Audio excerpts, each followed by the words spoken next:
teman-teman, jadi pada kesempatan kali ini kami dari kelompok 7 akan menjelaskan terkait siklus hidrologi.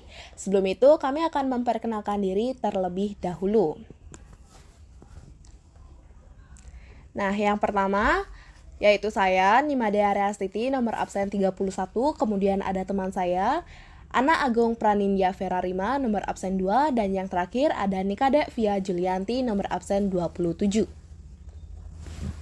Hidrologi adalah ilmu yang mempelajari tentang kondisi air. Hidrosfer berasal dari kata hydro yang berarti air. Hidrosfer mencakup air di permukaan, di bawah tanah, dan di udara.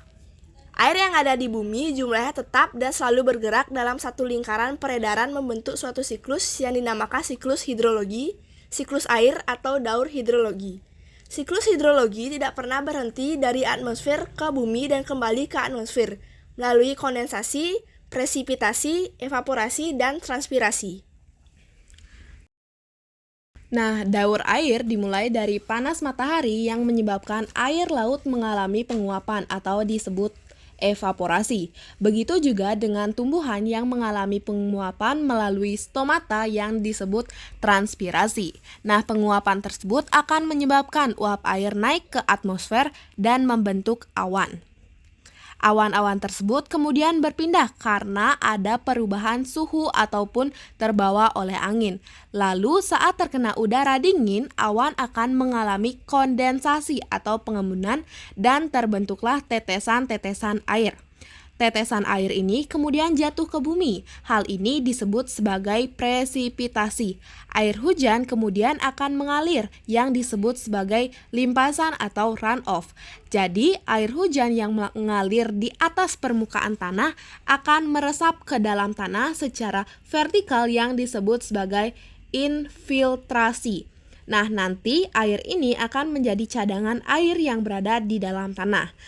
Jadi, air tanah lalu air akan mengalir dalam lapisan tanah yang disebut perkolasi. Nah, air tanah ini nantinya akan kembali lagi ke perairan dan akan diserap tumbuhan. Lalu menguap kembali, jadi proses yang berulang atau siklus. Nah, adapun 3 macam siklus hidrologi. Yang pertama ada siklus pendek, terjadi jika air laut menguap, mengalami kondensasi, menjadi awan yang lebih cepat mencapai titik jenuh. Awan tidak terbawa angin sehingga turun hujan di laut. Nah, yang kedua ada siklus sedang. Siklus sedang terjadi jika air laut menguap, mengalami kondensasi, dan terbawa angin hingga membentuk awan di atas daratan. Awan mengalami presipitasi dan menjadi air permukaan, kemudian mengalir ke laut.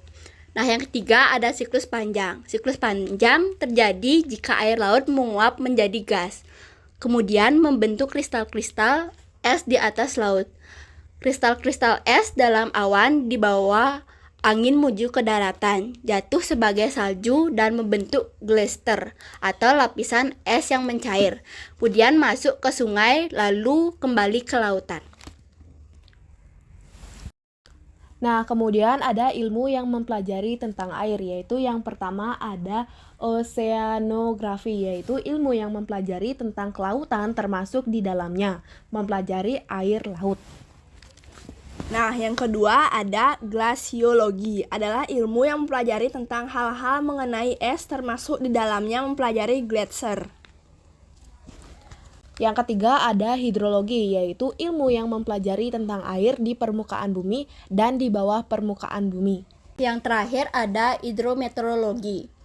Hidrometeorologi adalah ilmu yang mempelajari pengaruh unsur-unsur meteorologi terhadap siklus hidrologi di permukaan bumi.